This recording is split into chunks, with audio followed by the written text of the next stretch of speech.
Focus mode में आप खाली टीचर को देख पाएंगे, दूसरे बच्चों को नहीं देख पाएंगे। चलो सही है। और मैडम स्पॉटलाइट पे डालेंगे प्लीज। चलो students, see this, we are now to the second disease of the bacteria, that is pneumonia. हम निमोनिया के बारे में बात कर रहे हैं बच्चों। निमोनिया क्या लिखा है? It infects lungs alveoli. Lungs alveoli, alveoli की तरफ लंग्स में होते हैं। बेसिकली स्टेटमेंट से थोड़ा आप एक स्टेप आगे सोचो। ये बोलना चाहता है कि ये बीमारी लोअर रेस्पिरेटरी ट्रैक इन्फेक्शन की है। ये लोअर रेस्पिरेटरी और अपर रेस्पिरेटरी क्या होता है, आगे मैं एक इमेज डालूंगा, आपको समझ में आएगा। निमोनिया एक बीमारी है जिसमें एल्वियोलाइज ऑफ लंग्स इन्फेक्ट होते हैं। एल्वियोलाइज के अंदर alveoli get filled with fluid. Alveoli के अंदर फ्लूइड जमा हो जाता है, लीडिंग टू रेस्पिरेटरी प्रॉब्लम। ठीक है, एल्वियोलाई के अंदर फ्लूइड। बोलेंगे सर फ्लूइड कहां से आया? फ्लूइड आया क्योंकि इनको जो इन्फेक्टिव एजेंट है, आप देख रहे हैं ये इन्फेक्टिव एजेंट, ये बैक्टीरिया मैंने यहाँ पर दिखाया है। ठीक है, ये जो बैक्टीरिया है बच्चों, this bacteria, if you can understand, this is called as streptococcus pneumoniae. ठीक है, क्या नाम है इसका? Streptococcus. Why should we call this word strepto? Strepto पढ़ा है ना, स्ट्रेट लाइन। जो बैक्टीरिया स्ट्रेट लाइन में अरेंज होते हैं उसको स्ट्रेप्टो बोलते हैं। बाई चांस बंच में अरेंज होते तो स्टेफाइलो बोलते थे। आपको डायग्राम में नहीं दिख रहा है कि लोग स्ट्रेट लाइन में एक दूसरे को चिपका है, ऐसा दिख रहा है? यस और नो, करेक्ट और नॉट? हाँ, अच्छा ये भी बता दूं, इधर तो स्ट्रेट लाइन में बहुत सारे जुड़ गए हैं। कभी कभार ऐसा भी हो सकता है कि दो दो जुड़े रहे, दो दो। बोलने का डिप्लोकोकस निमोनियाe। क्या बोलने का? डिप्लोकोकस निमोनियाe। लेकिन एनसीईआरटी ने बोला है positive agent is Streptococcus pneumonia. Diplococcus pneumonia भी हो सकता है, लेकिन ज्यादातर बैक्टीरिया लंबे स्ट्रेट लाइन चेन बनाते हैं, तब वो लोग हो गए Streptococcus pneumonia the positive agent.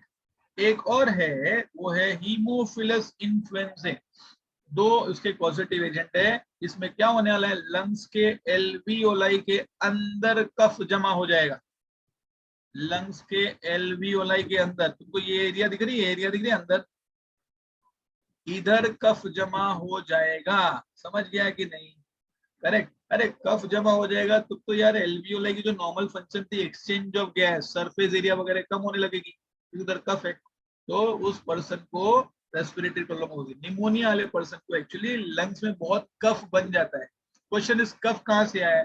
कफ आया ये बैक्टीरिया ने बनाया। किसने? बैक्टीरिया ने। स्ट्रेप्टोकोकस निमोनियाe मल्टीप्लाई करके अपने बॉडी से सिक्रीशन निकलता है, that accumulates in the lungs and that we actually spit it out, जिसको निमोनिया हुआ रहता है उसको। समझ में आ गई बात? ठीक है, अच्छा दूसरा क्या लिखा देखो, पैथोजन जो है एनसीईआरटी से दो पैथोजन, स्ट्रेप्टोकोकस निमोनियाe एंड हीमोफिलस इन्फ्लुएंजाe, दो पॉजिटिव एजेंट है, स्ट्रेप्टोकोकस निमोनियाe एंड हीमोफिलस इन्फ्लुएंजाe। बच्चों ये रेस्पिरेटरी ट्रैक, जो अपना चैप्टर है ब्रीदिंग चैप्टर, उसमें भी आ सकता है। ठीक है, pneumonia can be a part of the breathing chapter as well, respiratory trouble है इसलिए। आगे सुनते हैं, मोड ऑफ ट्रांसमिशन कैसे होगा ये? तो इनहेलिंग द ड्रॉपलेट्स और aerosol released by an infected person. ठीक है, इनहेलिंग द ड्रॉपलेट्स और aerosol released by the infected person. What do you mean by this? पता है, जिसको निमोनिया हुआ हो वो अगर छींकेगा, खांसी करेगा, तो बोले जब ये छींक होती है तब ऐसे ड्रॉपलेट्स एयर में डिस्पर्स होंगे।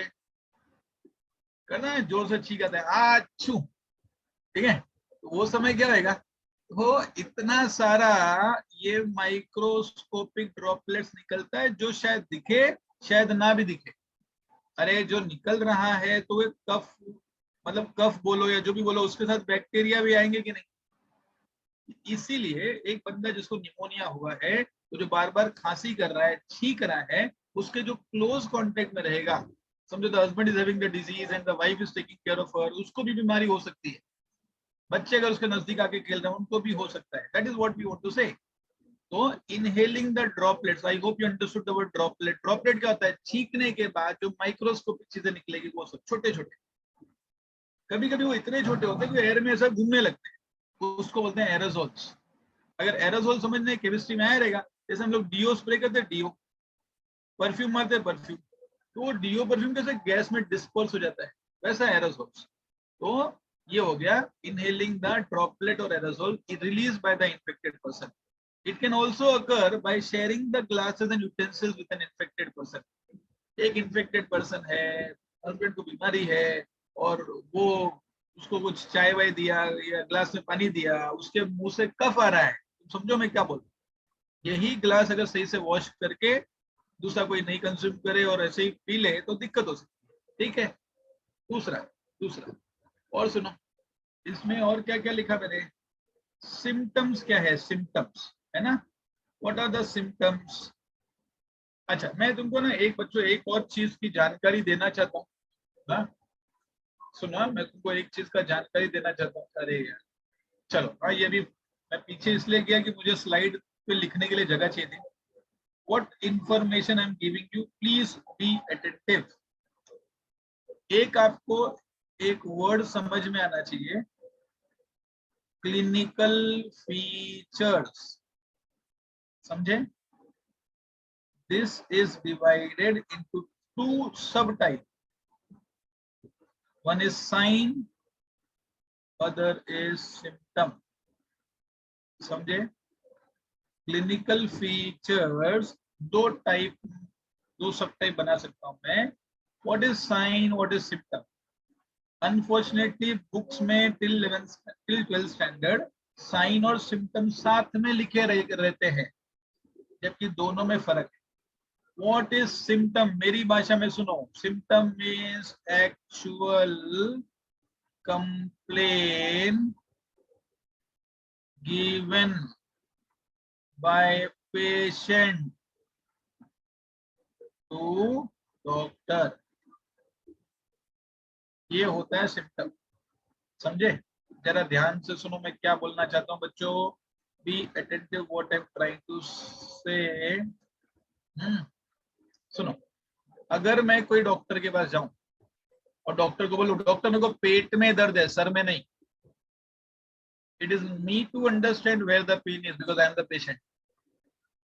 डॉक्टर को मैं बोलूं, डॉक्टर मेरे को भूख नहीं लग रहा है, मेरे को बहुत प्यास लग रहा है, मेरे को वॉमिटिंग जैसा लग रहा है, ठीक है, मेरे को यूरिनेशन करते समय बर्निंग सेंसेशन फील हो रहा है, these are all complaints I am giving to doctor।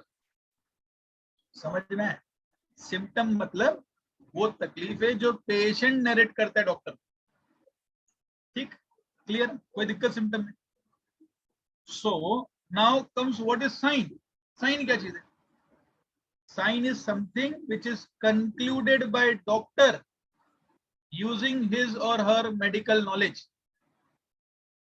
Sign का मतलब जो डॉक्टर अपने मेडिकल नॉलेज से कंक्लूड करे उसको बोलते हैं साइन। जो पेशेंट अपनी तकलीफें डॉक्टर को नरेट करे वो होता है symptom. Let me give some examples of sign. Doctor can check the pulse and understand pulse is fast or slow. Bradycardia, मैंने तुमको एक बात बताया, ब्रेडिकार्डिया टाइफाइड, तो किसी पेशेंट को पल्स स्लो है, ये साइन है। समझा? Doctor can check the sclera of the patient, understand कि वो एनेमिक है कि नहीं, उसको खून कम है कि नहीं, उसका स्क्लेरा येलोइश है, वो क्या नाम का जॉन्डिस हुआ है कि नहीं। Doctor can check the X-ray report and understand pneumonia हुआ है कि नहीं, ट्यूबरकुलोसिस हुआ है कि नहीं। Doctor can check the X-ray report, understand fracture हुआ है कि नहीं। Doctor can advise for CT scan and MRI, और उसके रिपोर्ट से उसको समझ में आता है क्या चल रहा है। समझ में आता है? वो सारी चीज जो डॉक्टर अपने नॉलेज से कंक्लूड करे वो होता है साइन। देखो हम साइन करते हैं, साइन हमको ही पता रहता है हमने क्या लिखा होता, उस साइन का क्या मीनिंग, सामने वाले को शायद नहीं पता रहे, because it's that weird hand writing. तो साइन मतलब वो स्पेसिफिक बंदे को पता होगा। Patient should not come and से डॉक्टर देखो ना मेरे को एनीमिया हुआ है, ट्रीट करो ना जरा, ऐसे पेशेंट का अटेंड नहीं करने का, बोले भाग यहाँ से, हाँ let me decide what I have to do. समझा मैंने क्या? तो sign and symptom is very clear. Unfortunately text books में लोअर स्टैंडर्ड्स में till 12th standard you get it under a common heading called as symptoms. गलत है। Sign और symptom में फर्क होता है। साइन क्या? जो डॉक्टर कंक्लूड करे अपने मेडिकल नॉलेज से। सिम्टम क्या? जो पेशेंट अपनी एक्चुअल कंप्लेंट डॉक्टर को नरेट करे। मुझे ही बोलना पड़ेगा कि डॉक्टर मेरे को पेट में दर्द है, सर में नहीं। He can not understand by auscultating here कि पेट में दर्द है, किधर दर्द है। समझे कि नहीं? वो क्या चेक कर सकता है स्टेथोस्कोप से? हाँ, बाउल मूवमेंट कैसा है, पेरिस्टलिसिस बराबर हो रहा है कि नहीं, हार्ट साउंड कैसा है। समझ रहे क्या? पेन हो रहा है ये नहीं पता चलता है स्टेथोस्कोप लगा के। समझे मेरी बात? आई होप सबको समझा। तो let me just conclude that, क्योंकि वो आगे परेशान करेगा, इसलिए थोड़ा सा क्लियरिटी रखें तो अच्छी है, अच्छी बात है। इधर गया पेन? हाँ सुनो,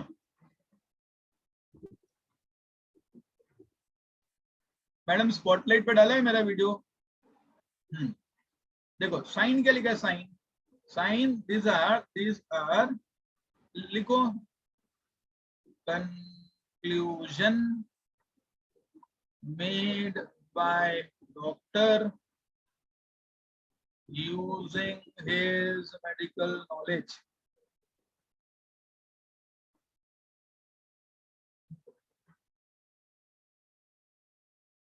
ठीक है। Symptom can be nausea, headache, है ना, जॉइंट पेन्स, एनोरेक्सिया मतलब लॉस ऑफ एपेटाइट। आप ही जाके बोलेंगे ना डॉक्टर मेरे को भूख नहीं लग रहा है, फिर डॉक्टर अंतर्यामी ये पता चल जाएगा उसको कि तुमको भूख नहीं लग रहा है। हाँ अच्छा, फिर साइन क्या होता है? Sign is you understanding, you know, चलो अंडरस्टैंडिंग रिपोर्ट्स, बराबर,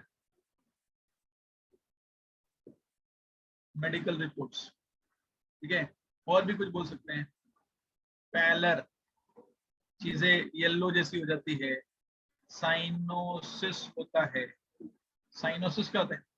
bluish discolouration of skin, skin का कोई हिस्सा नीला पड़ जाए उसको बोलते हैं साइनोसिस। समझ गए? ठीक है।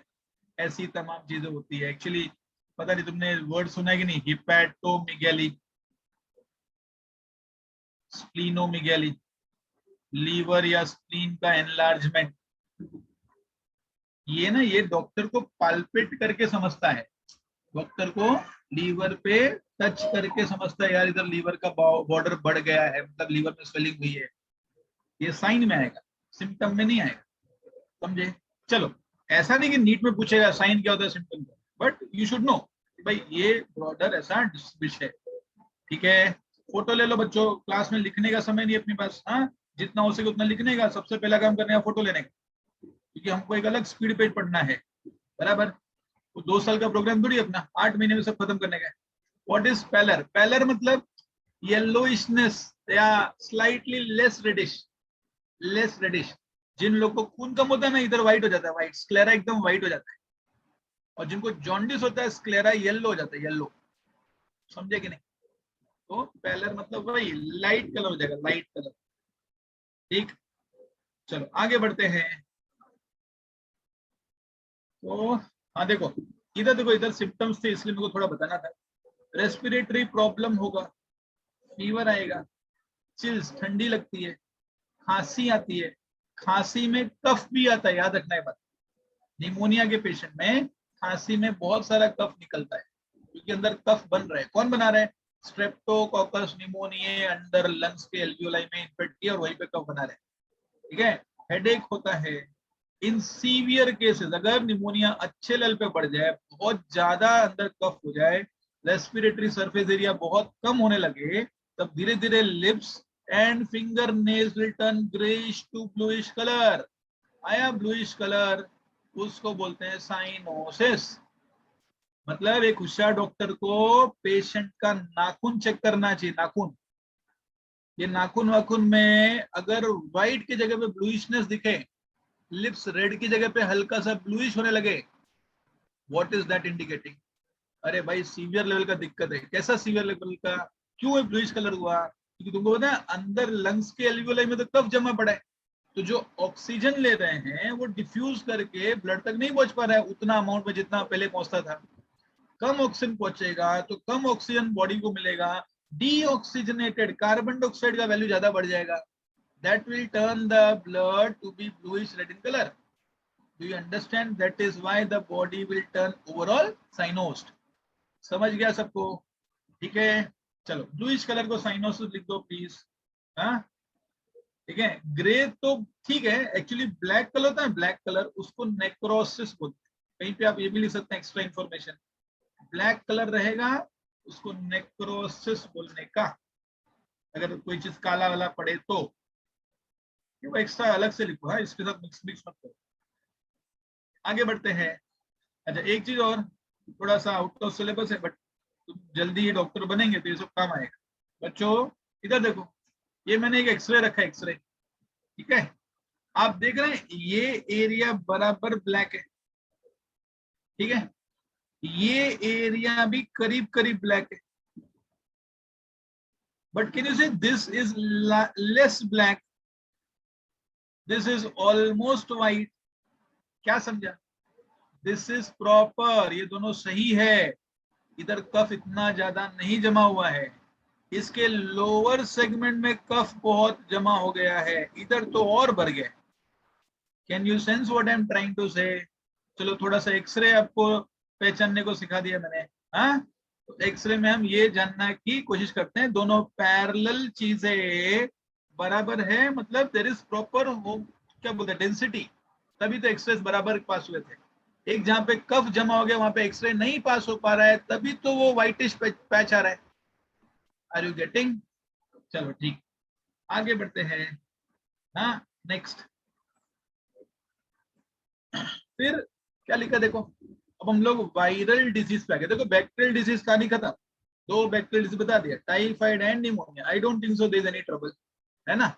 चलो आगे बढ़ते हैं, कॉमन कोल्ड के बारे में बात करते हैं। देखो कितना अच्छा इमेज है, ये देखो अच्छू, बराबर।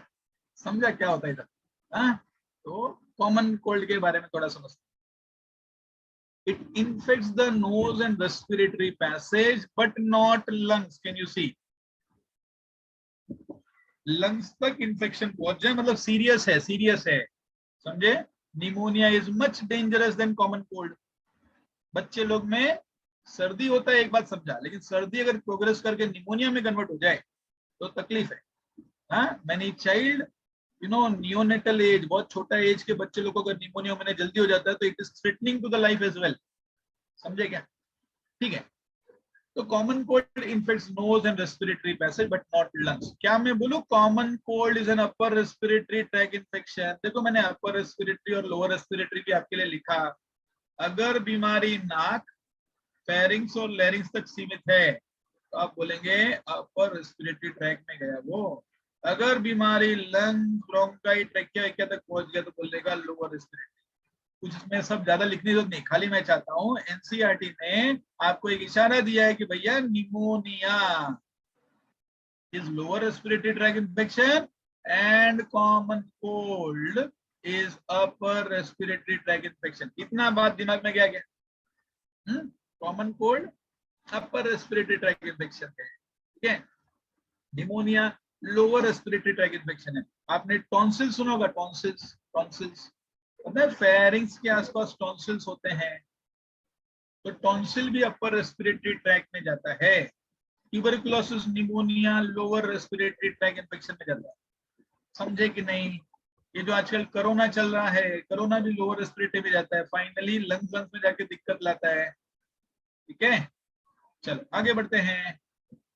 इजी, चलो अभी ये हो गया। क्या लिखा है कॉमन कोल्ड के बारे में? It generally last for 3 to 7 days। ये एक ऐसा वायरल इन्फेक्शन है जो कि मैं बोलता हूँ लेस ट्रबलसम है, वायरस की अपनी एक शेल्फ लाइफ होती है, ये लोग 3 से 7 दिन तक बीमारी बॉडी में एक्टिवली रहेगी, फिर धीरे धीरे अपने आप खत्म हो जाती है। जनरली वायरस का ऐसे ही होता है।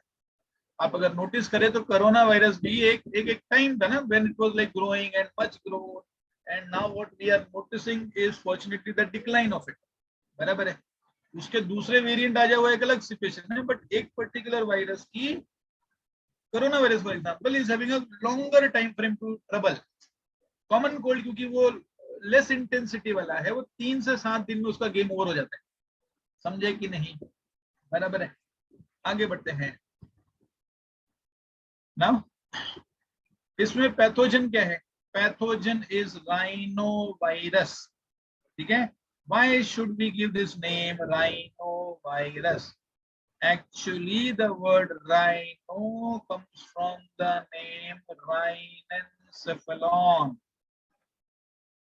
Rhinencephalon is another name for olfactory lobes. तुम्हारा वो chapter nervous coordination, olfactory lobes is concerned for olfaction, that is sense of smell. समझे कि नहीं? तो कॉमन कोल्ड एक वायरस के वजह से होता है जो for sure sense of smell को खराब कर देगा। समझे? सर्दी में आपको सर्दी में नाक से पानी आ रहा हो या तो नाक जाम हो रहा हो, ठीक है, पानी आना या जाम होना वो उसका डिस्टिंग्विशिंग फीचर नहीं है। मैं तो बोलूंगा राइनो वायरस की स्पेशलिटी है कि वो जिस पेशेंट में इन्फेक्ट करेगा उसका सेंस ऑफ स्मेल वीक कर देगा। You know corona virus is also doing that, sense of smell चला जाता है पेशेंट में। एनीवेज, तो आपको समझा इसको राइनो वायरस क्यों बोलते हैं? क्योंकि ये हमारे राइनेंसेफेलॉन एरिया ऑफ ब्रेन में इफेक्ट करेगा और फाइनली वो जो एरिया था जो काम करता था उसको ये लोग डैमेज कर देते हैं। ठीक है। तो सर्दी छोटी हो बड़ी हो, एक बात तो मान के चलो, वो उस पर्सन का सेंस ऑफ स्मेल को वीक कर देगा। अंडरस्टूड? क्लियर? ठीक है। नेक्स्ट ना, मोड ऑफ ट्रांसमिशन कैसे होगा? वही सब छींकने से होगा, जैसे आपने ड्रॉपलेट इन्फेक्शन पढ़ा था, जैसा इसके पहले पढ़ा निमोनिया में, वैसे कुछ। Inhaling the droplet resulting from the cough और sneeze through contaminated objects like pen, book, cups, door knobs, computer accessories. सही है।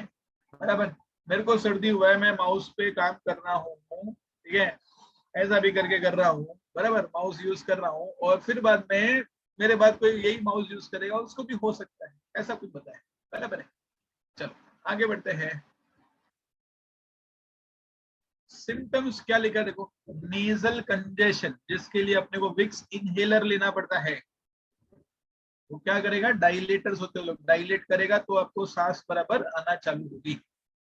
तो ठीक है, नेजल कंजेशन एक सिम्टम हो सकता है, डिस्चार्ज एक सिम्टम हो सकता है, लॉस ऑफ स्मेल भी हो सकता है, होना चाहिए। वो लिखा नहीं एनसीईआरटी में, but you should know this fact. ठीक है।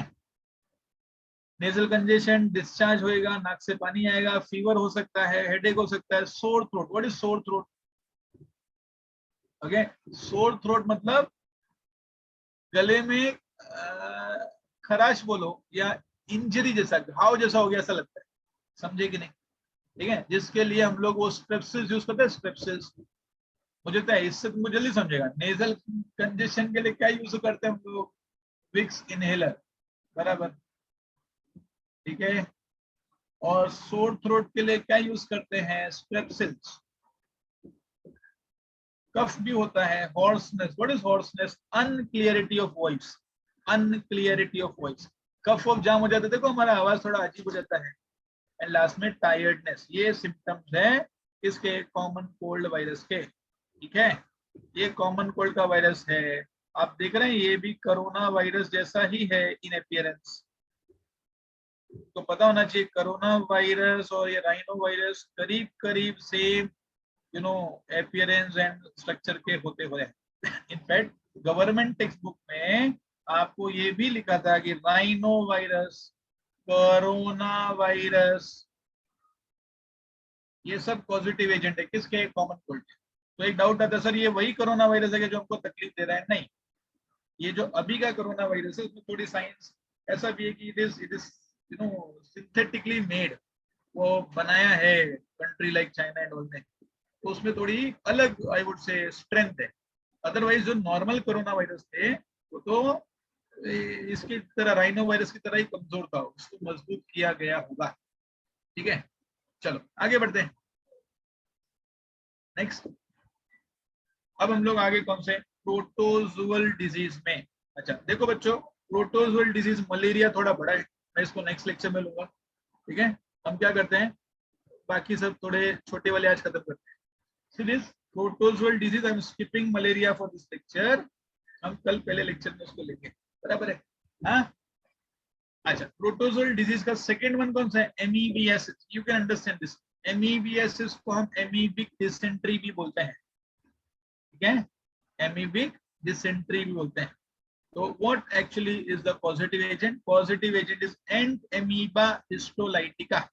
मेरा क्वेश्चन है, ये एंट एमीबा हिस्टोलाइटिका ये 5 किंगडम क्लासिफिकेशन में किस में आएगा, 5 किंगडम क्लासिफिकेशन में किस में आएगा, बोलो बोलो बोलो बोलो। यस, जस्ट नॉलेज चेक कि आपको कितना आता है। श्रद्धा आप बताएंगे, रुको। हाँ जी, फ्लैजेलेटेड प्रोटोजोन में, फ्लैजेलेटेड प्रोटोजोन में आया, अच्छी बात है। ठीक है, I am asking 5 kingdom classification में 5 में से कौन सा, मोनेरा, प्रोटिस्टा, फंगाई, प्लांटे, एनीमेलिया में से कौन सा। Protista. Yes it is protista, protista का बंदा है, प्रोटिस्टा का मेंबर है। प्रोटिस्टा के 5 टाइप थे अगर आपको याद हो तो, क्राइसोफाइट्स, डाइनोफ्लैजेलेट्स, ठीक है, वो क्या था, यूग्लेनोइड्स, स्लाइम मोल्ड, और लास्ट वाला था वो यू नो जो आपने बोला फ्लैजिलेटेड प्रोटोजोन्स वाला, करेक्ट। इन शॉर्ट ये प्रोटिस्टा वाला ग्रुप है। Is it bacteria, no it is protista. समझ गए, आपको बायोलॉजिकल क्लासिफिकेशन चैप्टर में ये इंफॉर्मेशन मिलेगी, उधर आप देख सकते हैं। तो एंट एमीबा हिस्टोलाइटिका प्रोटिस्टा का बनता है, फ्लैजिलेटेड प्रोटोजोन में आता है। ठीक है, नाउ नाउ आगे बढ़ते हैं। मोड ऑफ ट्रांसमिशन, ये बीमारी कैसे ट्रांसफर होगी एक पर्सन से दूसरे पर्सन पे। House flies are mechanical carrier. ठीक है, house fly are mechanical carrier. एक मिनट, कौन है, एक minute.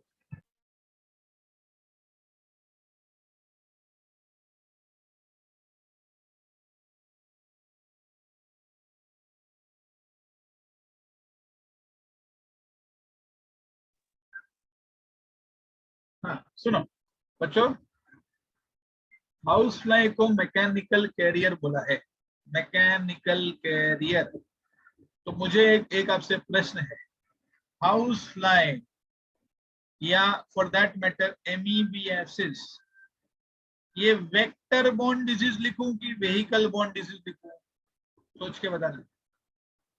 Yes yes, correct correct correct, शाबाश, जल्दी आंसर दो, शाबाश शाबाश। हाँ वेरी गुड, दिस इज, इसीलिए तो मैंने शुरू में पहले लेक्चर में टाइम पास किया, ये वेक्टर बॉर्न डिजीज होगा। क्यों, क्योंकि house fly is a living agent. House fly का by the way scientific name क्या था, साइंटिफिक नेम, साइंटिफिक नेम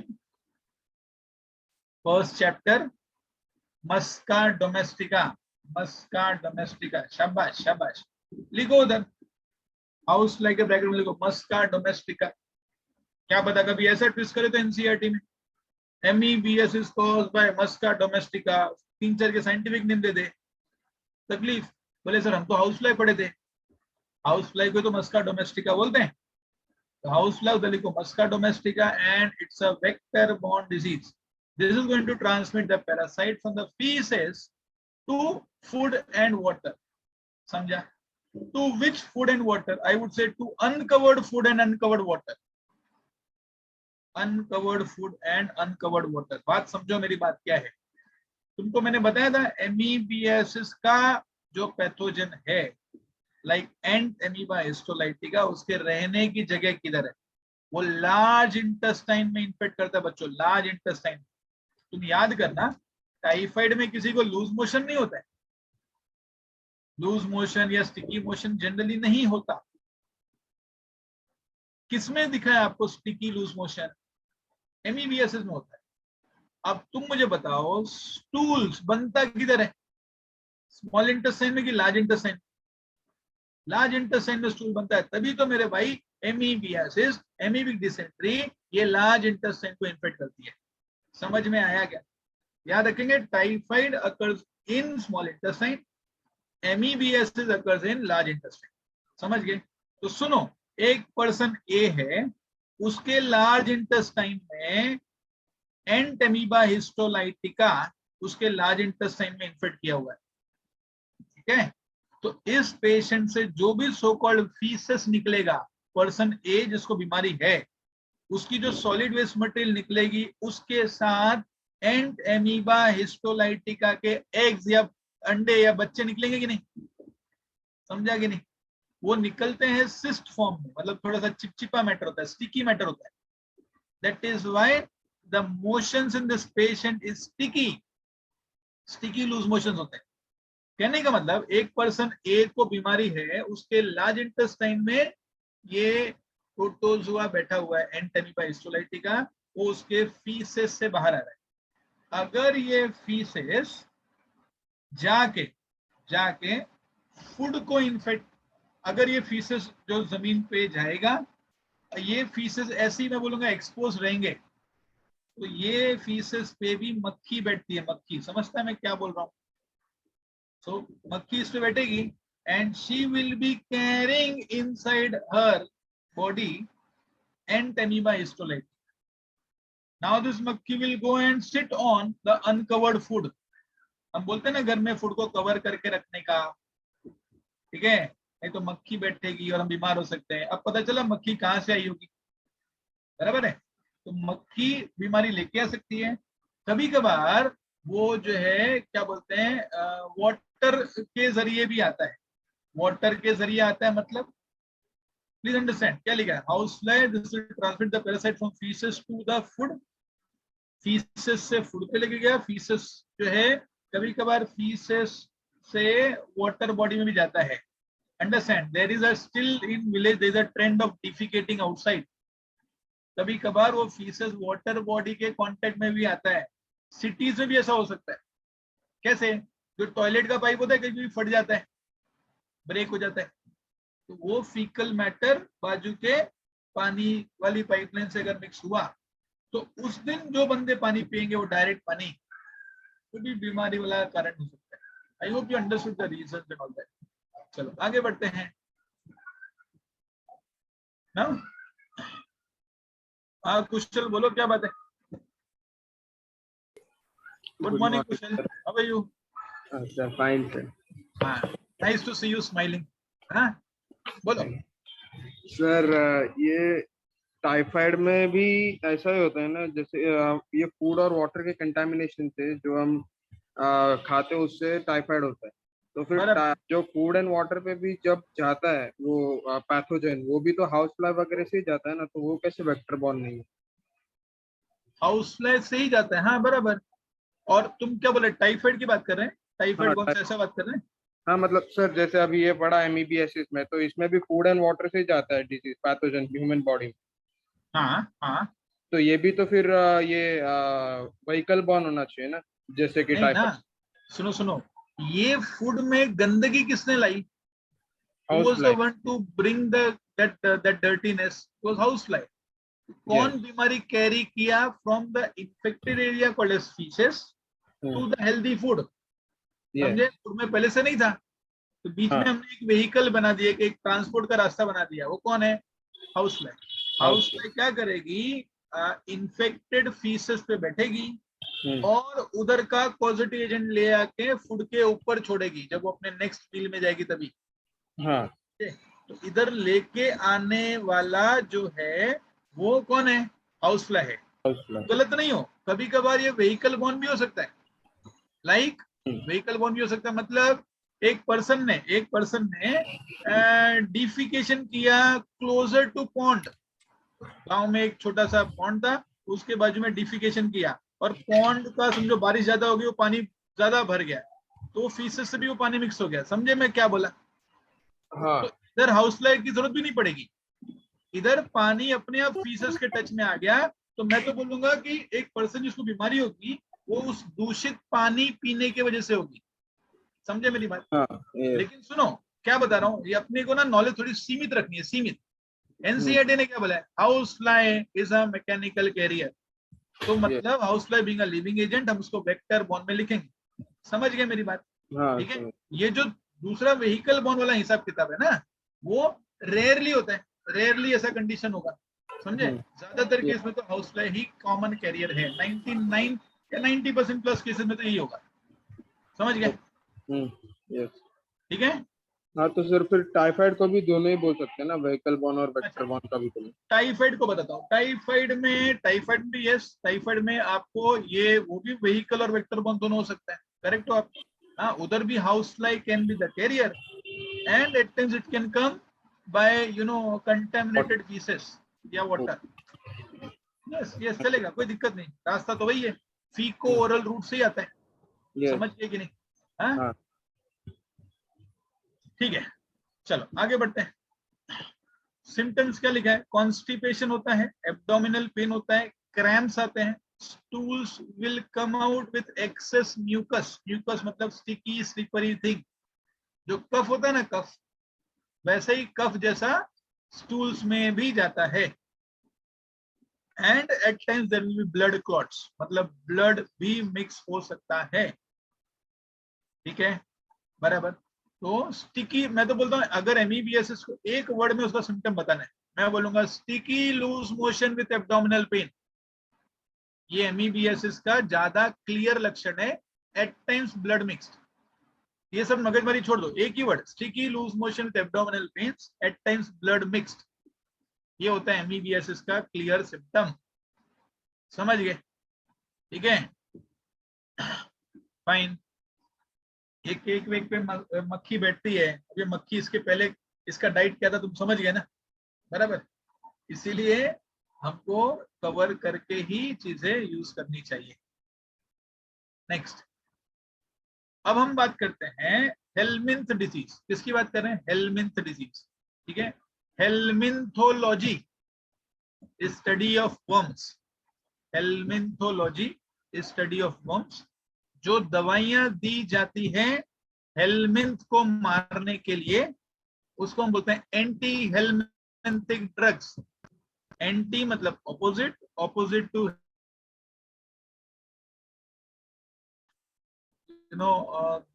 दवाइयां जो इसको वर्म्स को मारने के लिए होती है।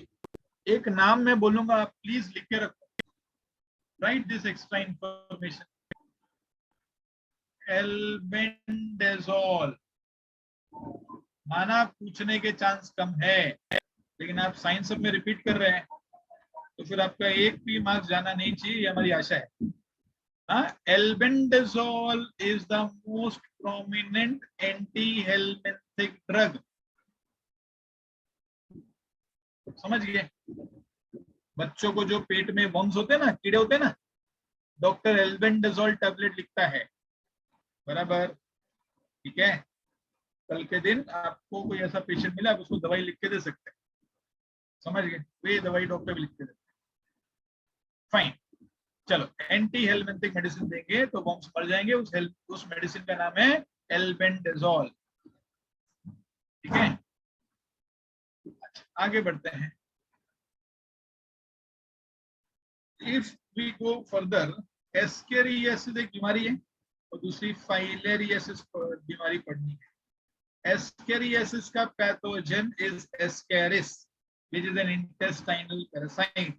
क्या आप मुझे कॉमन एस्केरिस जो एस्केरियासिस लाता है उसका नाम बताएंगे? यस, ठीक है सर, वो जेंटल ड्रग रहते हैं ना, बराबर है। जेंटल वेंटल का कंटेंट देखना, एल्बेंडाजोल ही रहेगा उसमें, है ना? मैं आपसे पूछ रहा हूँ, बुक ने तो सिर्फ एस्केरिस लिखा है, तुमको पता है एनसीईआरटी का हैबिट, वो though we follow binomial nomenclature, but NCERT में एक ही नाम देता है, समझे कि नहीं? जैसे प्लाज्मोडियम वाइवेक्स को प्लाज्मोडियम बोलते हैं, है कि नहीं? तो वैसे ही एस्केरिस का पूरा नाम भी गवर्नमेंट टेक्स्ट बुक में था, कुशल ने राइट आंसर दिया है, इट इज एस्केरिस लुम्ब्रिकोइडस, ठीक है? एस्केरिस जो कॉमनली ह्यूमन बीइंग को इन्फेक्ट करता है वो है एस्केरिस लुम्ब्रिकोइडस, समझ गए? ठीक है, जैसे विचेरिया पढ़ते, Wuchereria bancrofti is a positive agent of elephantiasis, पढ़ाऊंगा मैं भी थोड़ा टाइम बाद। ये ऐसे वर्म्स होते हैं, ठीक है? Mode of transmission, this will come through infected soil, infected water, infected vegetable, infected fruits, etc., which are being contaminated with the feces that contains eggs of these parasites. Parasite कौन है? Ascaris. किसके ऊपर? Human being के intestine में, समझे? तो mode of transmission होगा या तो ह्यूमन बीइंग का, आई वुड से कांटेक्ट हो कंटेमिनेटेड सॉइल से, कंटेमिनेटेड वाटर से, कंटेमिनेटेड वेजिटेबल से, कंटेमिनेटेड फूड से, ठीक है? वो कंटेमिनेशन कैसे हुआ रहेगा? फीकल मैटर कंटेमिनेट हुआ रहेगा। एक पर्सन जिसको एस्केरिस हुआ है, सुनो ध्यान से, एक बच्चा जिसको एस्केरिस हुआ, let's take it this way, generally ascariasis is a childhood age disorder, ज्यादातर बच्चों में होता है। बच्चों में होने के कारण भी मैं अभी बताता हूँ, सुनो। एस्केरिस जो है वो कैसा है कि एस्केरिस, तुमको पता है एस्केरिस वर्म जो रहेगा वो इंटेस्टाइन में रहता है। समझो एक बच्चे के बॉडी में मेल और फीमेल दोनों एस्केरिस के वर्म है। मेल एंड फीमेल दोनों, ऐसा क्यों बोल रहा हूं? क्योंकि Ascaris is dioecious, kingdom animalia पढ़ा होगा, जिसमें बोलता है एस्केरिस में मेल एस्केरिस और फीमेल एस्केरिस अलग अलग होते हैं, यस और नो? कोई बताएगा मुझे मेल और फीमेल एस्केरिस के difference? Who will tell me this? Male ascaris is shorter, female ascaris is longer, male ascaris is narrower, female ascaris is broader, male ascaris will have curved posterior end, curved posterior end. This posterior end will have penile setae. समझ गए क्या? Female Ascaris का there will be straight posterior end, अपने आप नहीं बता रहा हूं, बुक में है ना, माना दूसरे चैप्टर में है, या सिर्फ डायग्राम दिया आपको, उससे कितना इंटरप्रेट करना चाहिए। इधर पेनाइल सीटे विल बी एब्सेंट। कुछ बच्चे लोग को ये शॉर्टर और नैरोवर नहीं समझता। शॉर्टर मतलब छोटा, लंबाई में छोटा, लॉन्गर मतलब लंबाई में लंबा। चलो समझा? ठीक है, ठीक से ना, ऐसा लिखा है, लंबाई में जो लंबा होगा वो लॉन्गर। नैरोवर मतलब पतला, ब्रॉडर मतलब जाड़ा। तो फीमेल लंबी होती है और साथ में जाड़ी होती है, मेल नाटा होता है, छोटा होता है, और पतला होता है, समझे? कंपैरेटिव लेंथ की बात करें तो पोस्टीरियर एंड कर्व्ड होता है और फिर दूसरे में स्ट्रेट होता है। जो कर्व्ड है उधर ही पेनिस जैसा पार्ट होता है मेल में, और फीमेल में पेनिस जैसा पार्ट नहीं होता। तुमको पता है ना, यही पेनिस जैसा पार्ट जो रहेगा वो फीमेल के बॉडी के अंदर इंसर्ट किया जाएगा और फिर क्या नाम का फर्टिलाइजेशन वगैरह होता है, समझा? ठीक है, तुमको एक एक्स्ट्रा इन्फॉर्मेशन बताता हूँ। फीमेल एस्केरिस एक बार में करीब करीब 2000 अंडे देती है, 2000 एग्स। How many? 2000 एग्स। क्या 2000 के 2000 एग्स के अंदर स्पर्म पेनिट्रेट कर सकता है क्या? नहीं, नहीं। कहने का मतलब 2000 में से कुछ फर्टिलाइज होंगे और बहुत सारे अनफर्टिलाइज होते हैं। Means female will finally eliminate eggs 2000 eggs from her posterior and anus वगैरह से रिलीज करेगी। उस 2000 एग में से कुछ फर्टिलाइज होते हैं, समझो 200 फर्टिलाइज एग्स है और 1800 अनफर्टिलाइज एग्स है। बात समझा? ठीक है, तो कहने का मतलब एक बच्चा जिसके इंटेस्टाइन में मेल और फीमेल एस्केरिस दोनों थे, he is now the source of infection. समझा? वो जब भी डिफिकेशन करेगा, अपना सॉलिड वेस्ट मटेरियल निकालेगा, उस सॉलिड वेस्ट मटेरियल के साथ फीमेल एस्केरिस ने जो अंडे ले किए होंगे वो 2000 एग्स, वो भी धीरे धीरे आएंगे साथ में। Got the point? अब इस 2000 एग में से मैंने बोला 200 और समझो फर्टिलाइज हैं, 1800 और अनफर्टिलाइज। समझा? बच्चे ने समझो डिफिकेशन किया, एक गांव में ओपन प्लेस पे कोई फील्ड पे डिफिकेशन किया, बराबर है, या शहर में स्लम एरिया वगैरह बोलो या कुछ बोलो, कोई गार्डन के पास किया। समझा?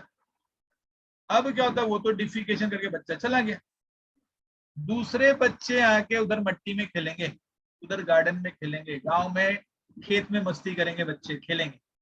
बच्चा है, the child is not having that knowledge or awareness about personal hygiene।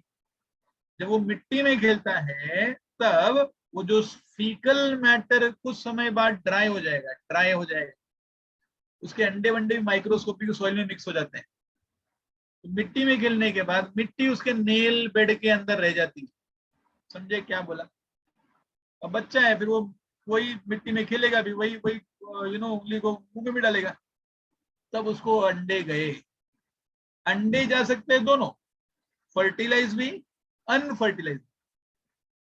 Unfertilised जाएगा तो उसको एस्केरियासिस का ट्रबल नहीं होगा, फर्टिलाइज जाएगा तो उसको एस्केरिस वर्म का ट्रबल होगा, क्योंकि उसके अंदर पोटेंशियल होगी, वो अंडा बाद में मैच्योर होकर उसमें से वर्म निकलेगा। बात समझे मैंने क्या बोला? I hope this is clear. ठीक है, बोलेंगे कुछ लोगों को ये डाउट हुआ, ये डाउट नहीं क्लियर हो रहा है। सर ये सॉइल समझ में आया, एक बार के लिए वाटर भी समझ में आया कि भाई चलो बच्चे ने गांव में डिफिकेशन किया रहेगा एक तालाब में या उसके पास, तो पानी मिक्स हो गया, वही पानी कोई लोग कंजम्पशन में ला रहा, तो उसको हो सकता है। बोलते हैं ना हम लोग को बॉइल्ड वाटर पीना चाहिए, ऐसा सब क्यों बोलते हैं? अगर कुछ रहे तो मर जाए। समझे? ये सॉइल एंड वाटर समझे, ये वेजिटेबल कैसे हो सकता है? सुनो ध्यान से।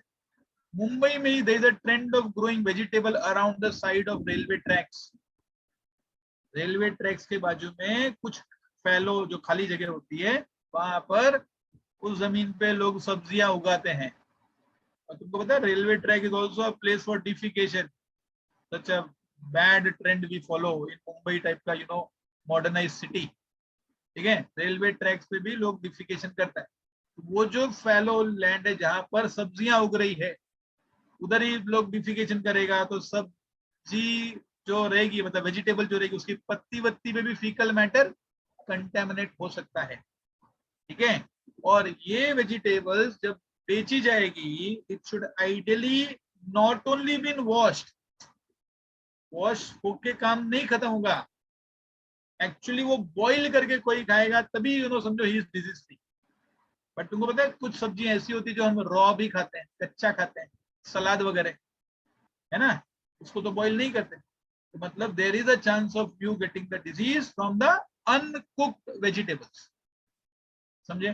फ्रूट को तो किधर कुक करते हैं, है ना, तो ऐसे ही खाते हैं, मतलब चांस यहाँ पर भी है। So these soil, water, vegetable, fruits, etc., contaminated with feces containing the eggs of parasite, this becomes the mode of transmission. समझे क्या? क्लियर बच्चों? ये आपको मेल और फीमेल इसका डिफरेंस आना चाहिए। ठीक है, आगे बढ़ते हैं। नेक्स्ट, सिम्टम्स क्या क्या होगा? सिम्टम्स, इंटरनल ब्लीडिंग होगा, अंदर ब्लीडिंग होगा। ब्लीडिंग को हीमरेज ही बोलते हैं, हीमरेज, बॉडी के अंदर ब्लीडिंग। क्यों ब्लीडिंग? अरे इतना बड़ा वर्म है, वो पैरासाइट है, ब्लड सक करेगा, आपके इंटेस्टाइन के वॉल को परफोरेट करेगा। मस्कुलर पेन, मसल्स में पेन, फीवर हो सकता है, एनीमिया हो सकता है। एनीमिया मतलब हीमोग्लोबिन काउंट कम हो सकता है, बराबर है, ठीक है। Blockage of intestinal passage, intestinal passage block क्यों हो सकता है? अरे ये इतना बड़ा मैगी जैसा वर्म है, ये नूडल्स जैसा, इंटेस्टाइन में जाके कहीं पे गोल गोल होके अटक गया तो पता चला फूड ही आगे नहीं जाएगा, समझे कि नहीं? तो वो इंटेस्टाइनल पैसेज को ब्लॉक करता है, ठीक है। नाउ बच्चों, now what am I doing, मैं आपके सामने यहाँ पर, आप जरा देखें ध्यान से, मैंने एक इंटरनेट का एक इमेज रखा है, ठीक है। Sir we have to learn all this mode of transmission, definitely yes, definitely yes. जितनी चीज मेरे पावर पॉइंट पे है, मैं एनसीईआरटी टेक्स्ट बुक देख के ही पावर पॉइंट नया वाला बनाया हूँ, बराबर है, वेरी क्लियर।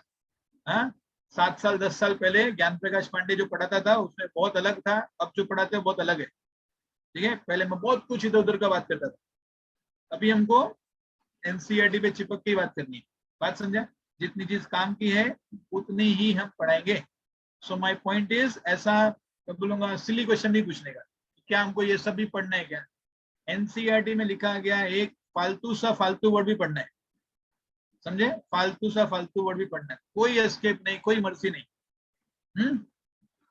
जितना मेहनत आप फिजिक्स और केमिस्ट्री में करते हैं, अगर उसका 90% कर देना बायोलॉजी में, तो you will be at a very good position, very good position. 90%, equal भी नहीं बोलो, 90% भी करेंगे ना, बहुत अच्छी पोजीशन पे पहुंच जाएंगे लाइफ में, ठीक है। अब सुनो, मैंने आपके सामने ये एक इमेज रखा है जो एस्केरिस का लाइफ साइकिल बताता है। किसका लाइफ साइकिल बता रहा है?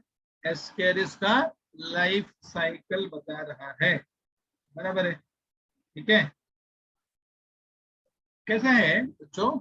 सुनो, if you can see here, दिख रहा है स्टेज 1, देखो क्विकली बताऊंगा ये थोड़ा सा, क्योंकि जीटीबी में था।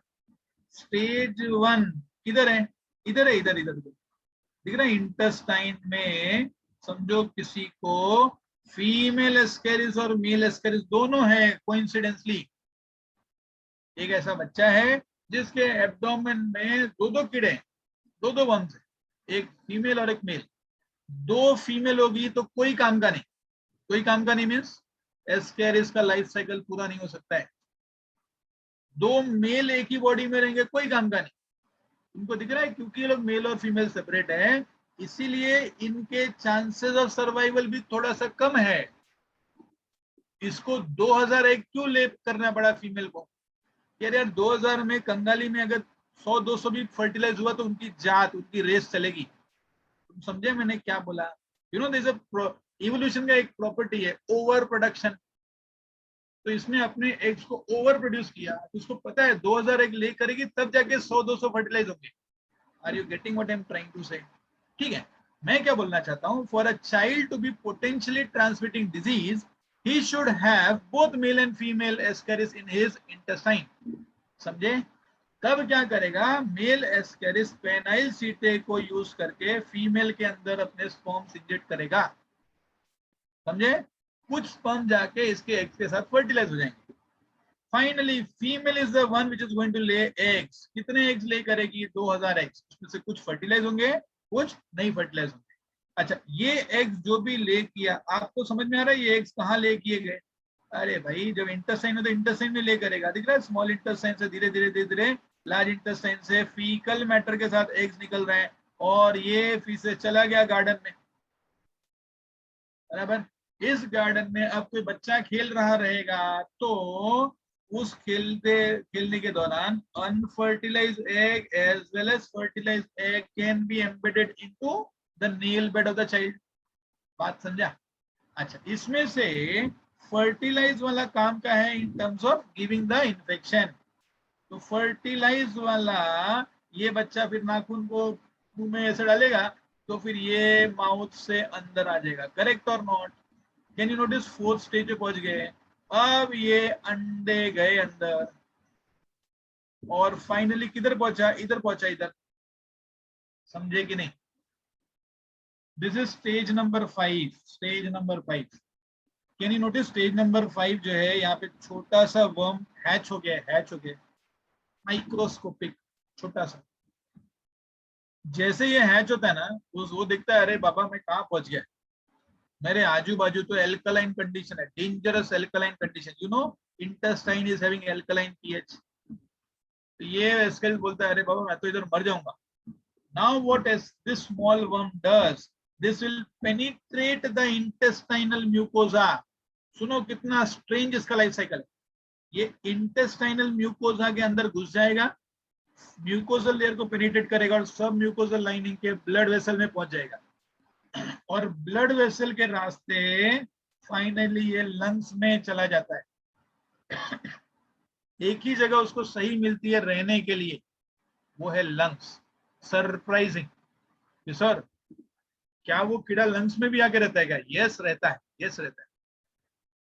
लंग्स ही एक ऐसी कंडीशन जहां पे ना तो एसिडिक ना तो बेसिक, उसको जो कंडीशन चाहिए वो मिला। अगर ये वर्म यहां से निकलता नहीं तो ये उधर ही मर जाता था because of the dangerous alkaline condition.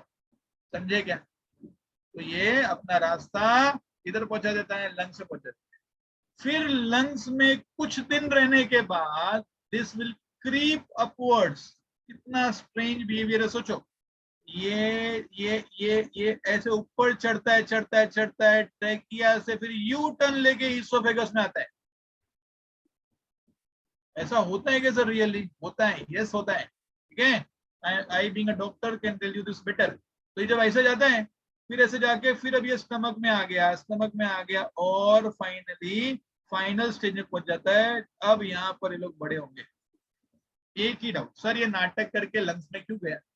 पहले भी तो स्मॉल इंटेस्टाइन में था, फिर से स्मॉल इंटेस्टाइन में आ गया, तो नया क्या हुआ? उस समय बच्चे उसकी नीड ऑफ द आवर थी, वो छोटा था, नाजुक था, उसको पता है कि अगर इधर रहेगा तो मर जाएगा, तो वो अपने आप को मैच्योर करने के लिए लंग्स में जाके छुपता है, भागता है। समझे क्या? ठीक है, और ये फिर बाद में धीरे धीरे वो वापस से इंटेस्टाइन में रहता है। कब आता है? जब वो अच्छा खासा बड़ा हो जाता है, तब उसके पास जीने की क्षमता रहती है। It can actually I would से resist the acidic and the alkaline condition. Is that clear? तुमको एक बात और जानकारी बता दो, जितने भी वर्म इन्फेक्शन होते हैं उसमें बॉडी में इस्नोफिल रेस्ट होता है, इयोसिनोफिल्स रेस्ट होता है। हाँ, ये आप पढ़ेंगे सर्कुलेशन चैप्टर में या हेल्थ एंड डिजीज में, अभी हम आगे पढ़ेंगे।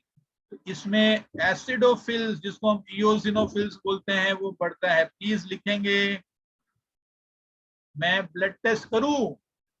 अगर कोई बच्चा या पेरेंट बोल रहा है सर इसको देखो ना जरा वर्म वगैरह है क्या, ठीक है, तो हो सकता है मैं ब्लड टेस्ट कराऊं, और ब्लड टेस्ट में मैं WBC का एक टाइप एसिडोफिल्स कितने हैं वो पता करने की कोशिश करूंगा। अगर वो बढ़ा हुआ है मतलब यस, मतलब मेरा शक सही है ऐसा, तो मैं उसको एल्बेंडाजोल टाइप की दवाई दूंगा। कीड़ा रहे तो ठीक, नहीं रहे तो ठीक, मर जाएगा। समझ गए? ठीक है, fine. I hope the life cycle is bit clear to you. ये एस्केरिस लुम्ब्रिकोइडस का लाइफ साइकिल मैंने आपको बता दिया। आगे बढ़ते हैं। फिर हम लोग सेकेंड हेलमिंथ डिजीज पे आ गए जिसका नाम है फाइलेरियासिस, जिसको बोलते हैं एलिफेंटियासिस। ठीक है, एलिफेंटियासिस बोलते हैं। अब हम बात करते हैं सर व्हाई इस्नोफिल इंक्रीजेस। देखो ये कौन सा क्वेश्चन है? इस्नोफिल्स इज कंसर्न फॉर, तुम देखना जरा बुक पढ़ना, हाँ WBC के टाइप्स पढ़ना, उसके फंक्शन पढ़ना, तो समझ में आएगा। एसिडोफिल्स या इयोसिनोफिल्स ये हेलमिंथिक इन्फेक्शन, और क्या नाम के तुम्हारा ये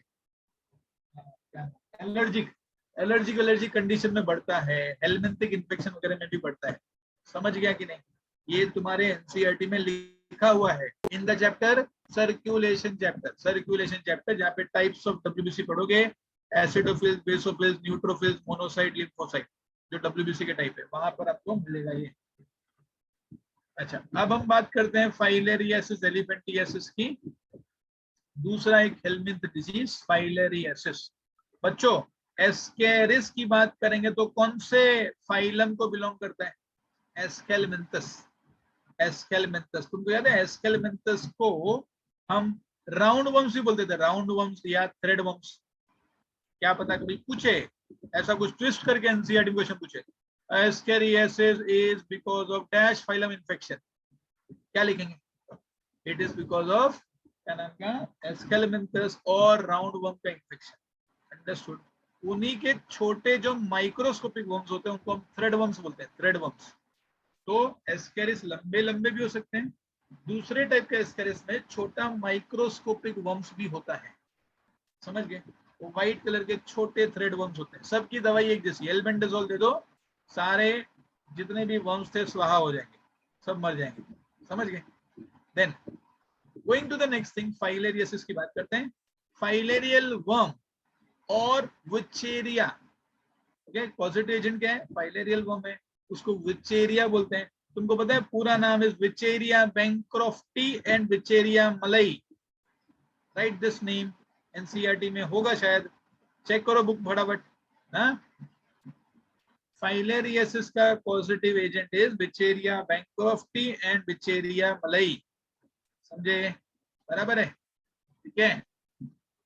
तो Wuchereria bancrofti, correct, dangerous name, dangerous spelling, ठीक है? अपने लैपटॉप का पासवर्ड बनाओ, किसी माई के लाल में दम नहीं है इसको ओपन करने का, ठीक है? सो देन, अच्छा मैं क्या बोल रहा हूं? Mode of transmission, mode of transmission क्या लिखा है? Bite of female Culex mosquito. तुमको पता है एनोफिलस मॉस्किटो मलेरिया लाता है, हम तो फाइलेरियसिस की बात कर रहे हैं। This is been carried because of bite of female Culex mosquito, समझ गए? एक पता है बच्चों को एक लेमन डाउट आ सकता है कि सर एक बार के लिए ये तो समझा कि मच्छर काटता है, मच्छर मलेरिया के केस में वो सक करेगा, ब्लड सक करेगा तो प्लाज्मोडियम वाइवेक्स अपने अंदर ले लेगा, वो तो छोटा होता है, माइक्रोस्कोप होता है। प्रोटिस्टा है, याद है? प्रोटिस्टा लोग यूनिसेलुलर यूकैरियोटिक होते हैं। कोई चीज सिंगल सेल से बनी है तो माइक्रोस्कोपिक होना ऑब्वियस है, वो तो रजिस्टर हो जाता है। हाँ सर ठीक है, मतलब प्लाज्मोडियम वाइवेक्स को फीमेल एनोफिलिस मॉस्किटो ने खींच लिया और अंदर ले लिया। इसका क्या? ये तो वर्म है, कीड़ा है, तो इतना बड़ा एस्केरिस, इतना वर्म, वो मच्छर कैसे लेके जाएगा? नहीं मेरे भाई, एस्केरिस नहीं है, दूसरा वर्म है, फाइलेरियल वर्म बोलते हैं। Scientific name is Wuchereria bancrofti और विचेरिया मलई, which are microscopic worms, microscopic worms. Do you understand what I am trying to say? Elephantiasis का पॉजिटिव एजेंट आंख से नहीं दिखता, कतई नहीं दिखता, जस्ट लाइक प्लाज्मोडियम वाइवेक्स छोटा सा ब्लड के अंदर पड़ा रहता है, मच्छर काटेगा, मच्छर ब्लड सक करेगा और उसके रास्ते ये बीमारी उसके अंदर आ जाएगी, समझ गए? क्लियर? नेक्स्ट आगे बढ़ते हैं। Now so it is coming by the bite of female Culex mosquito, right? Symptom क्या क्या होगा? मतलब देखो, आपको भले डायग्राम में इतना बड़ा ये दिख रहा हो, डायग्राम इतना बड़ा वर्म दिख रहा हो, रियलिटी में इतना बड़ा होता है क्या? नहीं नहीं, हमने माइक्रोस्कोप से मैग्नीफाई करके इमेज दिखाया। Understood? Filarial worms will live in lymphatic vessels. कहाँ रहते हैं लोग? Lymphatic vessels, generally lower limb के लिम्फेटिक वेसल्स में रहते हैं ये वर्म्स। मतलब ज्यादातर फाइलेरियसिस डिजीज जो है वो लोअर लिम्ब को इफेक्ट करता है, लोअर लिम्ब में स्वेलिंग होती है and the swelling is like elephant, इसीलिए हम उसको एलिफेंटियासिस बोलते हैं, समझ गए? फाइलेरियसिस का दूसरा नाम क्या है? एलिफेंटियासिस। तो filarial worm lives in the lymphatic vessels, ठीक है? बराबर, filarial worms live in the lymphatic vessels usually of lower limb, ठीक है? यूजुअली बोला है मतलब और भी जगह पे हो सकता है, ऐसा नहीं कि लोअर लिम्ब पर ही फाइलेरियस होता है। फाइलेरियसिस मैंने पेशेंट देखे हाथ में भी होता है, चेस्ट पे भी होता है, समझे? लेकिन ज्यादातर 100 में से 90 से ज्यादा लोगों को पांव में ही होता है, क्योंकि लिम्फेटिक वेसल ज्यादा लफड़ा नीचे वाले, वो नीचे अगेंस्ट द ग्रेविटी जाएंगे, उधर से भटक जाएगा, समझा कि नहीं? ब्लड लिम्फ फ्लो की बात कर रहा हूँ। It causes chronic inflammation of the organs in which they live for many years. What do you mean by the word chronic? Elephantiasis में बहुत लंबे समय लगेगा स्वेलिंग होने के लिए और लंबा समय लगेगा इसको ठीक करने के लिए। And let me tell you, ठीक होता है, बीमारी ठीक हो जाती है, स्वेलिंग ठीक नहीं होती।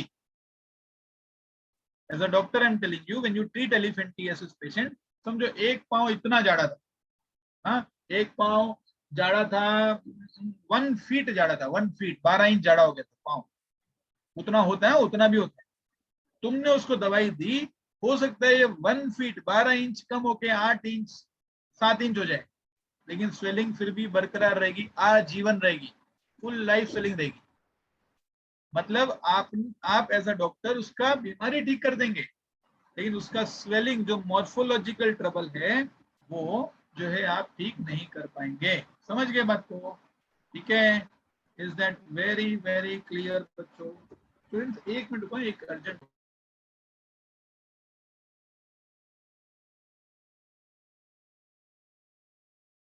हाँ क्या बोल रहा हूं मैं, फाइलेरियल, ये मैंने बता दिया। क्रोनिक जो वर्ड लिखा उसको समझो कि थोड़ा लॉन्ग लास्टिंग होता है, लंबा टाइम चलता है ये, of the organs in which they live for many years.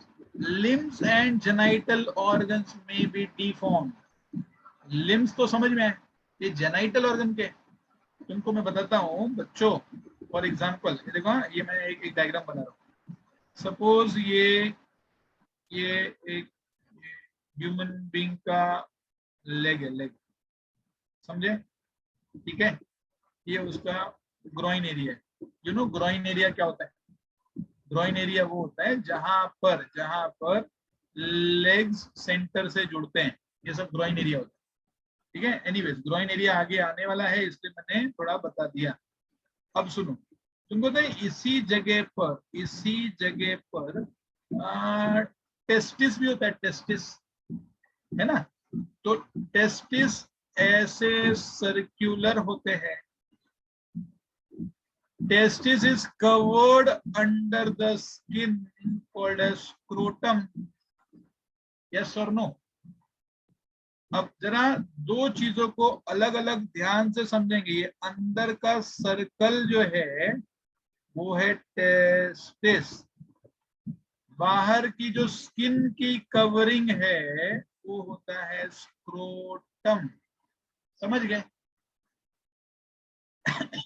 Elephantiasis का बैक्टीरिया बोलो, एलिफेंटियासिस के जो कीड़े होते हैं, वर्म्स होते हैं, वो कहां पर जाके घर बनाते हैं? वो घर बनाते हैं इधर, हाँ बच्चों, इधर इधर इधर इधर, दिख रहा है जगह? Is it going inside testis? No, testis के अंदर नहीं जा रहे हैं, टेस्टिस के पेरिफेरी पे, स्क्रोटम जो स्किन है उसके अंदर।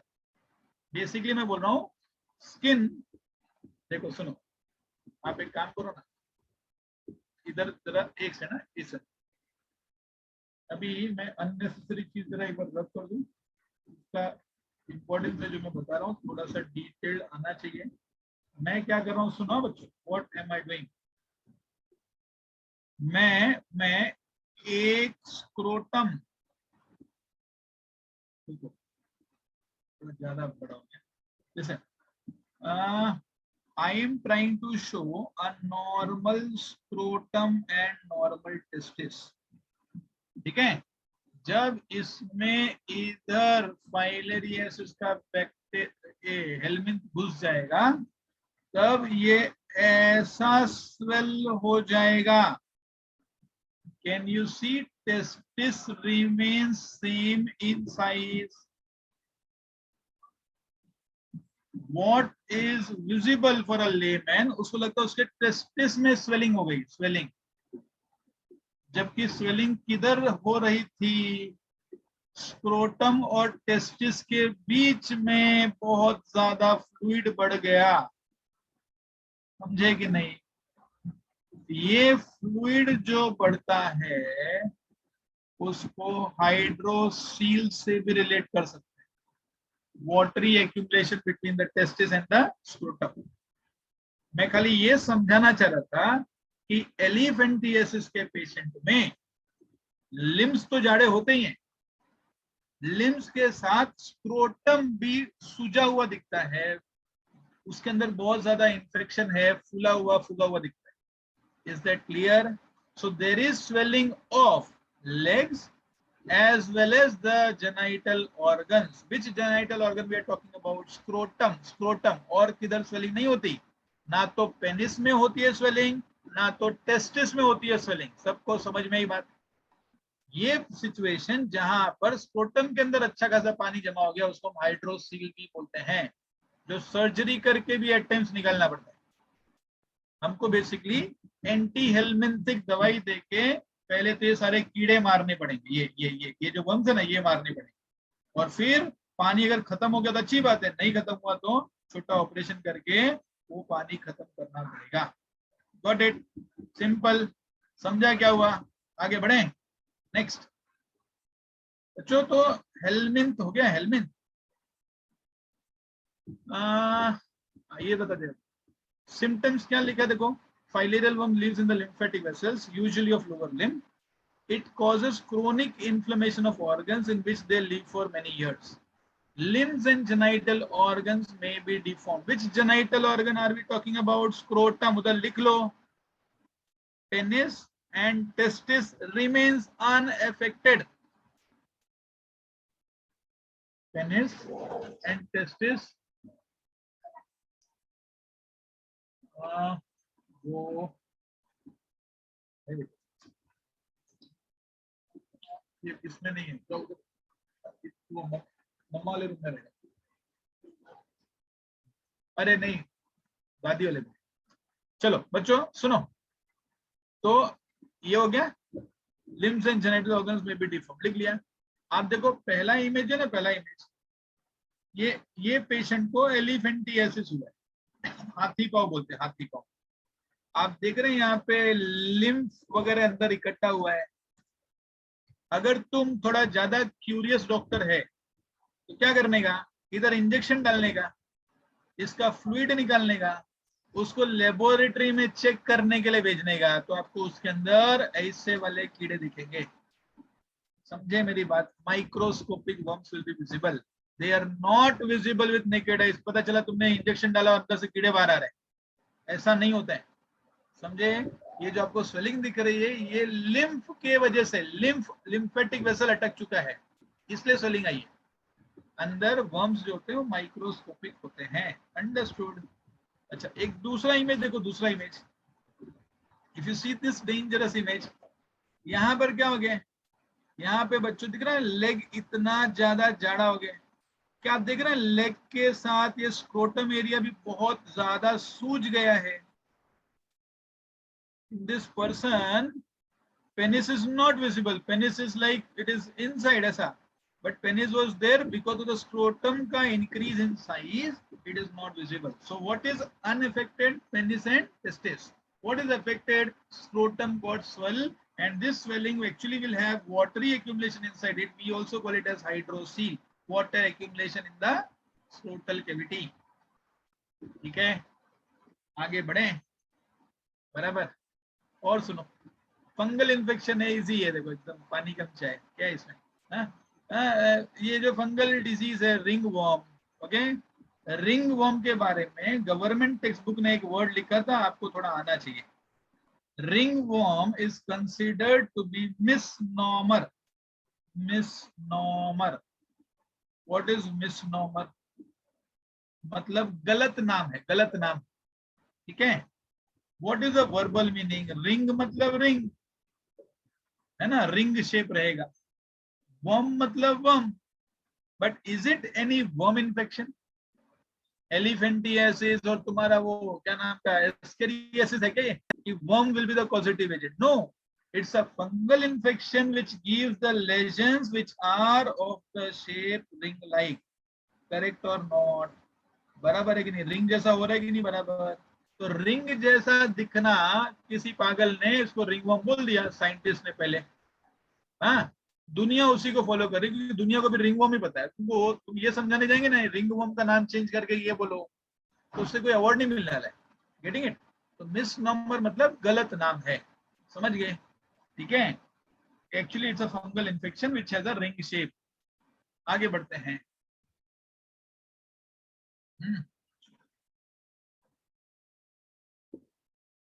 अच्छा, what is the pathogen? What is the causative agent here? Microsporum. Trichophyton, Epidermophyton. क्या क्या है?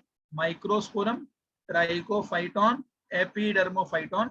These are seen generally in areas of groin and between toes. groin तुमको समझा दिया मैंने, जहां पर दोनों लेग्स जुड़ते हैं वो जेनाइटल एरिया के आसपास के एरिया को ग्रोइन एरिया बोलते हैं। बिटवीन द टोज समझा? जैसे हमारी उंगलियों के बीच में भी कभी कभी इचिंग होती है, वैसे पांव की उंगलियों के बीच में भी इचिंग होती है। ठीक है, ये माइक्रोस्पोरम ऐसा होता है, ट्राइकोफाइटोन ऐसा होता है, एपिडर्मोफाइटोन ऐसा होता है। ठीक है, और सुनो, मोड ऑफ ट्रांसमिशन कैसे है? फ्रॉम द सॉइल, मिट्टी से हो सकता है। अगर मिट्टी में फंगस होगा तो, बोले सर मिट्टी में कहाँ फंगस होता है? अरे फंगस पढ़ना जरा सही से। Fungus has extensive metabolic diversity. Ecology में पढ़ा रहेगा, फंगस बहुत टाइप के होते हैं, बहुत ज्यादा डाइवर्स होते हैं। कॉस्मोपोलिटन होते हैं, एक वर्ड लिखा है एनसीईआरटी में, कॉस्मोपोलिटन, प्रेजेंट एवरीवेयर। तो फिर सॉइल ने कौन सा बात किया? उधर भी रहता है। तो समझो सॉइल में फंगस है, वहां पर आप चल रहे थे बेयर फुटेड, जीटीबी में ऐसा लिखा था, if you walk barefooted closer to beach area. हम गोराई बीच गए और स्टाइल में आके जूता उता निकाल के पैदल चलने लगे, बराबर, तो उसकी मिट्टी में भी फंगस हो सकता है। वो फंगस आपके टोस के बीच में आ जाएगा और शाम को जब आएंगे धीरे धीरे वहां पर इचिंग चालू होती है, खुजली चालू होती है उंगलियों के बीच में। ये मैंने एक जस्टिफिकेशन दिया, भाई सॉइल में भी हो सकता है। और बाय यूजिंग टॉवेल्स, क्लॉथ और comb of infected person.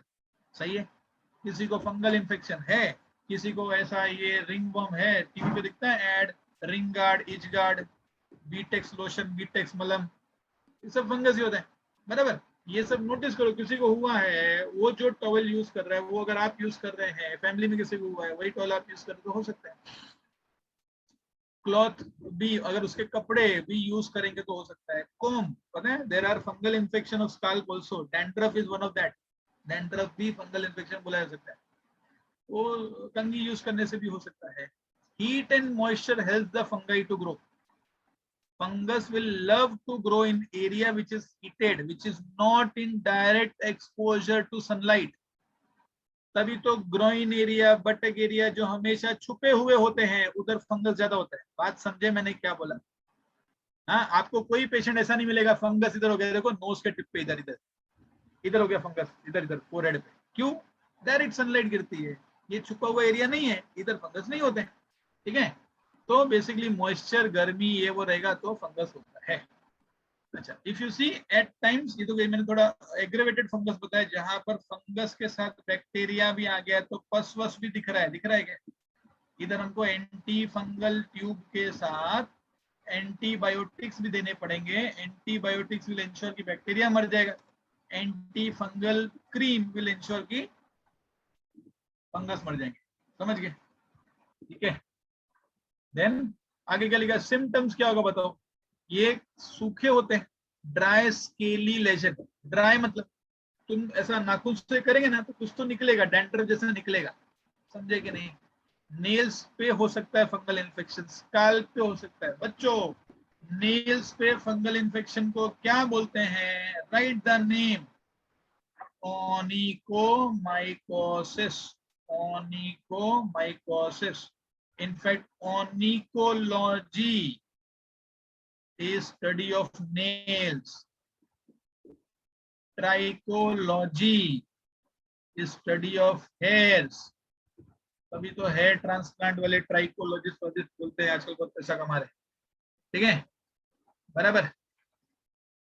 Scalp पे भी हो सकता है, स्कैल्प पे भी फंगल इन्फेक्शन हो सकता है, नेल्स पे भी हो सकता है। नेल्स पे फंगल इन्फेक्शन को बोलते हैं onychomycosis. Do remember this name, GTB में नाम था, जीटीबी में। ठीक है, बराबर। चलो आगे बढ़ते हैं। Intense itching, fungal infection generally is characterised by itching, generally उसमें इचिंग होती है। ये देखो कुछ डेंजरस फंगल इन्फेक्शन दिखाया मैंने, देखो इस चाइल्ड को इतना फंगल इन्फेक्शन हो गया। Okay, there is this thing. हाँ, आ जाओ उसको डांटो, गो। देन सो तुम इधर क्यों आ रहे हो? क्या करने है इधर? ये देखो He is coming and complaining. Yes, तो दिखे. Hello. अच्छा, हाय कर दो सबको. हाय, बाय कर दो, बाय. बाय. टकलू हो गया ये, टकलू हो गया बेचारा. हाँ हाँ, टकलू हो गया तुम. अच्छा रुको, तुम एक बार रुको, एक मिनट रुको. तो देखो ये आ जाता है डिस्टर्ब करने का इसको. हाँ. अच्छा, हेलो कर दो. हेलो. अच्छा सुनो, तुम बताओ जरा. A B C M N O P Q. You don't want, इसको क्यू बोलने नहीं आता है. क्यू बोलेगा तो बोलता है ना ना. बोलो क्यू. क्यू. अरे नहीं बोलता है. चलो अच्छा, बाय कर दो, बाय कर दो. बाय. हाँ बाय. चलो गो. मत मत बीच में आके डिस्टर्ब करते लोग. सुनो बच्चों. हाँ अभी देखो, तो हम किधर थे. ड्राई स्केली लेजन सब बता दिया. इंटेंस इचिंग, इंटेंस इचिंग बराबर. ये दिख रहा है, ये मैंने दिखा है. इस पर्सन को स्काल्प पे फंगल इन्फेक्शन हो गया. स्काल्प पे फंगल इन्फेक्शन हो गया है. अंडरस्टूड, क्लियर, बराबर. ठीक है. अच्छा देखो, कुछ पर्सनल हाइजीन वाला स्टेप है. हाँ कुछ लिखा है देखो. Keep the body clean. सारी बीमारी से बचने के लिए थोड़ा खुद का साफ सफाई रखना जरूरी है. हाँ it will hardly take 2-3 minutes. वो ना हम खत्म कर देंगे बात. Use the clean drinking water, food etcetera. ये देखो जॉन इब्राहिम साफ पानी से नहा रहे हैं, बराबर. तो पर्सनल बॉडी क्लीन रखना चाहिए. ठीक है. दूसरा, ड्रिंकिंग वाटर, फूड वगैरह सब साफ रहना चाहिए. पब्लिक हाइजीन में disposal of waste and excreta बराबर से होना चाहिए. ठीक है. Periodic cleaning and disinfection of water, water reservoirs, pools, cesspool. ठीक है. हाँ periodic cleaning and disinfection of water reservoir, pools and cesspool. अच्छा ये सेसपूल क्या होता है. सेसपूल वो जगह होती है जहाँ पे पानी को जमा किया जाता है. जैसे हमारे बिल्डिंग के नीचे गटर के टैंक्स होते हैं, गटर के टैंक की भी साफ सफाई होती है. पता है कि नहीं, नगर पालिका वाला आके साफ सफाई करता है थोड़ा दिन बाद. सारा सब गटर का कचरा बाहर निकलता है ऐसे. तो ये सब का साफ सफाई होना चाहिए. Avoid contact with infected person. हाँ avoid contact with infected person और their belongings to control airborne disease. ठीक है. Standard practices of hygiene in public catering. हाँ कैटरिंग वेटरिंग में हमको बाहर से तो बहुत अच्छा दिखता है, खाना वाना बना रहे हैं. पीछे भी जाके देखने का कि वो लोग खाना साफ सफाई से बना रहे कि नहीं, बराबर. Then control and eliminate vectors, example mosquitoes. हाँ जहां पर भी पानी रुका हुआ है वहां पर थोड़ा सा कोशिश करके पानी को रुकने नहीं देने का. स्टेगनेंट वाटर को रुकने से खत्म करो, वहां का पानी हटा दो उधर से, बराबर. उसमें चाहिए तो दूसरे इंसेक्टिसाइडल स्प्रे वगैरह करने का. देखो regular cleaning of house hold coolers लिखा है. कूलर वूलर आजकल थोड़ा कम यूज करते हैं, बट उसमें भी मच्छर उच्छर बैठते थे, इसलिए उसकी क्लीनिंग जरूरी है. फिर क्या, मॉस्किटो नेट यूज करने का. लास्ट में गंबूसिया एंड गप्पी फिश. हाँ बच्चों, गंबूसिया एंड गप्पी फिश दोनों बायोलॉजिकल कंट्रोल में आता है. They are larvicidal. ये मॉस्किटो लार्वे को खाते हैं. ये मछलियां जहां पर हम जानबूझ के डाल दें, पता चला मॉस्किटो के बच्चे सारे गंबूसिया या गप्पी फिश खा लेगी. समझ गए. This comes into biological control.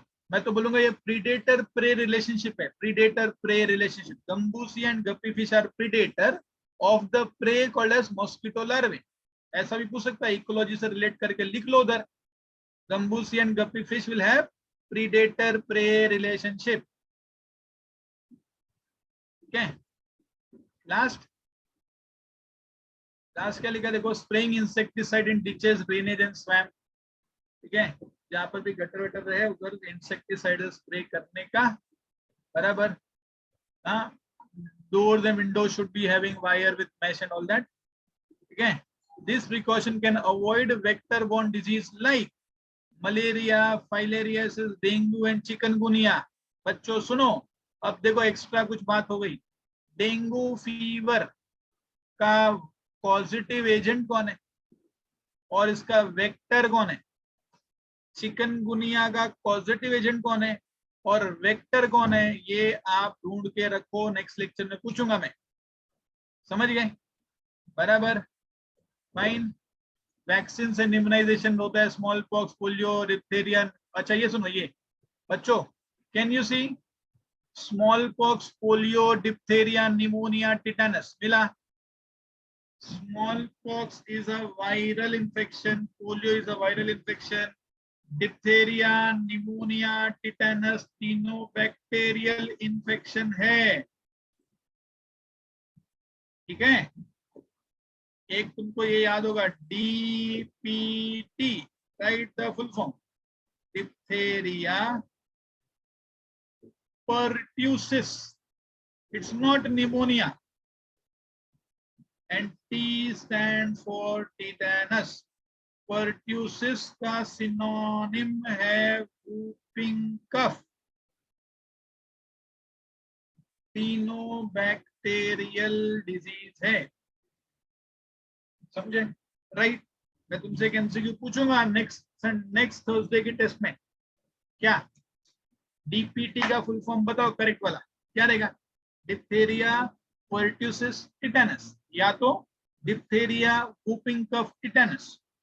Diphtheria, pneumonia, tetanus is the wrong option. Diphtheria, plague, tetanus is the wrong answer. समझे क्या? ये हमको आना चाहिए। तो एक बार के लिए डिप्थेरिया, whooping cough, टिटेनस चलेगा, लेकिन डिप्थेरिया, निमोनिया, टिटेनस नहीं चलेगा।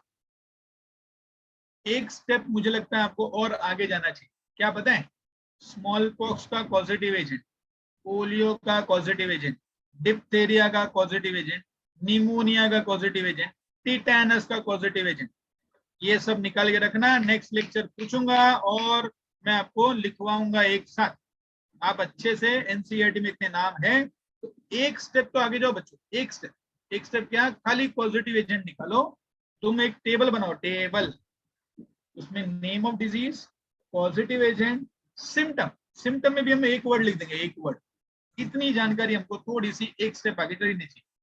Drugs like antibiotics will be helping to treat the infectious disease. ठीक है, बराबर। तो ये सब हो गया बच्चों। ये फोटो ले लो, नेक्स्ट लेक्चर पूछना इसमें कोई डाउट रहेगा। हाँ, वेक्टर बोर्न और व्हीकल बोर्न डिजीज का मैंने एक लिस्ट बना के दिया है, एनसीईआरटी में लिखना चालू कर देना। 360 में 360 चाहिए तो, ठीक है, बराबर।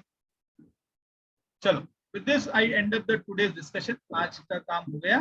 ठीक है, कल मिलेंगे। नेक्स्ट वीक में तैयार रहना हेल्थ एंड डिजीज का viva.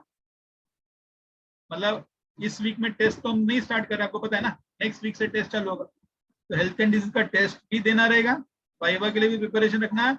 In fact health and disease हो जाएगा और हम एक छोटा chapter like microbes in human welfare निपटा डालेंगे। तो 2 चैप्टर के टेस्ट होंगे, समझ गए? ठीक है, फाइन। अपनी बुक लो, पावर पॉइंट आपको रिकॉर्डेड लेक्चर मिलते हैं, उसके हिसाब